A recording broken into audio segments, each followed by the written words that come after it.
존경하는 국민 여러분, 우원식 국회의장님, 그리고 선배 동료 의원 여러분, 국회 정무위원회 소속 더불어민주당 서울 성북을 국회의원 김남근입니다. 저는 오늘 가맹점주단체의 상생협의권 강화를 내용으로 하는 가맹사업거래의 공정화에 관한 법률 일부 개정안의 신속 처리 안건 지정에 대한 의사 진행 발언을 하기 위해 이 자리에 섰습니다. 현재 대한민국의 자영업자들은 그 어느 때보다도 어려운 시기를 맞고 있습니다. 코로나19로 인해 위축된 소비 심리가 채 살아나기도 전에 12.3 내란 계엄으로 생존의 위기를 맞는 된서리를 맞았습니다.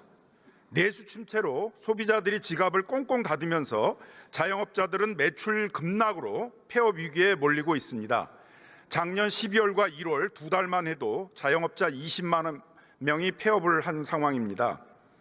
프랜차이즈 가맹점은 자영업자의 대표적인 사업 방식의 하나입니다. 진짜 민생의 현장이라고 말할 수 있습니다. 국내 가맹점의 매장 수는 약 36만 개로 종사자까지 포함하면 100만 명이 일하고 있고 앞으로 더 많은 이들이 이런 가맹사업 시장에 진입할 것으로 예상하고 있습니다. 안타깝게도 외국의 프랜차이즈는 영업 브랜드와 영업 노하우에 대한 로열티 지급을 주요 거래로 하는 영업 방식을 취하고 있으나 한국의 프랜차이즈들은 오히려 식자재료 등 원부자재에 대한 유통 마진을 주된 수입으로 하는 거래 구조를 취하고 있어 불공정 거래 행위가 만연할 수 있는 거래 구조를 갖고 있습니다. 실제로 가맹본사들 중에서는 쉽게 시중에서 구할 수 있는 일회용 컵이나 나무젓가락, 우유 등 일반 공산품까지 필수 물품이라고 그러면서 의무적으로 구입할 것들을 강요하고 있는 사례도 있고 필수 물품의 경우에 있어서도 시중에서 구입하는 가격보다 50%, 100%씩 높은 가격으로 구매하도록 강요하는 행위가 비일비재라는 상황입니다. 심지어 싱크대와 같은 주방 설비까지 본사에서 구입하도록 강매를 하고 있고 또한 그런 세정제나 클리너 같은 세정용품까지 본사에서 구매하도록 해서 과징금을 받은 사례들도 비일비재합니다. 경기 침체가 장기화되면서 가맹본부는 줄어드는 매출액을 만회하기 위해서 가맹점에 대한 이러한 폭리 행위들을 더욱더 강화하고 있는 실정입니다. 저희 의원실에서 공정거래위원회로부터 제공받은 정보공개서를 분석한 바에 의하면 치킨 프랜차이즈의 경우에 한 가맹점당 연 평균 6,500만 원 정도의 그런 폭리 유통 마진들을 취하고 있고 최대 1억 원의 그런 폭리 유통 마진을 취한 그런 브랜드들도 있는 실정입니다.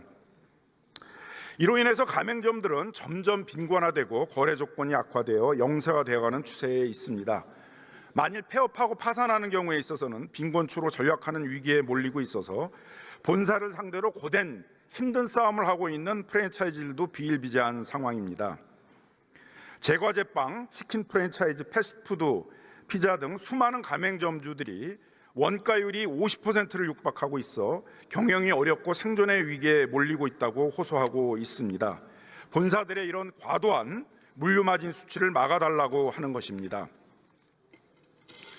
가맹점주 단체들은 21대 국회에서도 국회 본청 앞에 모여서 이러한 가맹점주 단체들의 상생협의권을 내용으로 하는 입법을 해줄 것들을 촉구하는 입법 촉구대회를 연 바가 있었고 최근에 22대 국회에서도 이러한 입법 촉구들을 계속해오고 있습니다.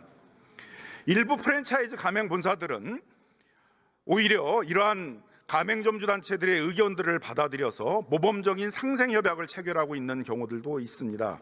투썸플레이스, 할리스커피, 아리따움 등 일부 프랜차이즈들은 점주단체들과 상생협약을 하면서 필요한 경우에 있어서는 그런 필수 물품들을 공동으로 구매하는 그런 모범을 보여주기도 하고 있습니다. 이러한 모범적인 사례들을 일반화하거나 보편화하여 프랜차이즈 가맹사업의 경쟁력을 높이자고 하는 것들이 이번 가맹사업법 개정안의 주요 내용인 것입니다.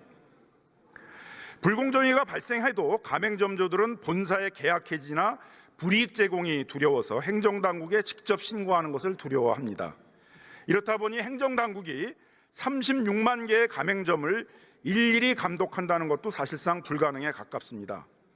공정거래위원회는 매년 한두 개의 가맹업종이나 불공정 유형을 선정해서 직권조사하는 방식으로 불공정에 대응하고 있으나 주요 프랜차이즈 가맹점의 업종만 해도 90종이 넘을 정도로 많이 있어 가맹 업종마다 보게 되면 사실 10년, 20년을 기다려야지만 우리 업종에 대한 직구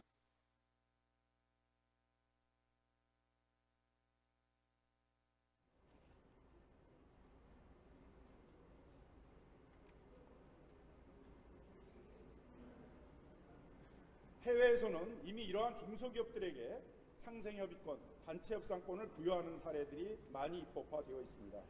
옆에 일본만 하더라도 중소기업협동조합법, 중소기업단체 조직에 관한 법률에서 중소기업협동조합의 이러한 상생협의권을 인정하고 있고, 중소기업 강국이라고 하고 있는 독일의 경우에도 중소기업단체들이 대기업과 이러한 단체교섭을 체결하는 것들을 권장하고 있어서 실제로 수백 건의 단체교섭들이 이루어지고 있습니다.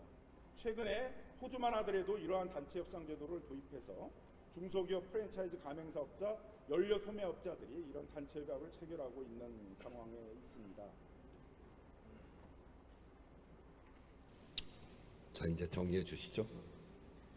가맹사업법 개정안은 2024년 21대 국회에서도 정무회를 거쳐서 본회의에서 한번 직회부되어 처리될 뻔하였으나 국회 임기 만료로 자동 통과되는 바가 있습니다. 신속 처리 안건 지정이 소관상임위원회인 정무위원회에서의 법안 논의를 생략하겠다는 것이 아닙니다. 정무위가 정상적인 법안 논의를 할 수 있도록 논의 기간을 정함으로써 오히려 이러한 법안 논의들을 정무위에서 추진하자는 조치가 강조되어 있는 것입니다. 윤석열 정부가 방치한 민생에 대해서 국민들이 분노하고 있습니다. 민생에는 여야가 없습니다. 책임 있는 국회의 모습을 보여야 합니다. 존경하는 선배 정무위원 여러분, 오늘 국회가 민생의 진심이라는 최선의 모습을 보여주십시오. 대통령 탄핵 정부에서 식판 민생 상황을 고려해서 가맹사업들의 공정화에 관한 법률을 일부 개정안에 신속 처리 안건 지정을 600만 가맹 건주들의 영혼을